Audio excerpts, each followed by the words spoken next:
Julian Ward at kanyang ina, desididong magsampa ng cyber libel. Desididong magsampa ng cyber libel. Mag-inang Jennifer at Jillian, itinangging kilala nila si Chavit Singson. Kinumpirma ni Jennifer Ward, ina ng aktres na si Jillian Ward, sa cabinet files na desidido silang sampahan ng cyber libel ang mga nagkakalat ng malisyoso at wala umanong katotohanang balita na ibinubugaw niya sa mayayamang tao ang sariling anak.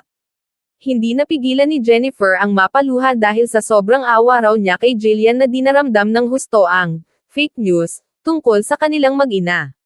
May mga kwento noon na ang sponsor mo raw ay dumaan doon sa backdoor ng Okada, may mga CCTV na magbibigay ng pruweba na nakita ka raw na may kasama kang sponsor.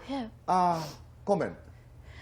Yung nga po gusto ko sabihin sa kanilang lahat kasi sinasabi nila, pati po sa mga comments, kinakalat nila na meron daw CCTV footage, pumupunta daw ako sa hotels, to be with old men, na binibigyan po ako ng cars, or sinusponsor kan yung dibo ko. It's not real. And kung meron silang CCTV footage, I dare them na ilabas po yun kasi wala po talaga. And sana kung maglalabas sila, hindi AI.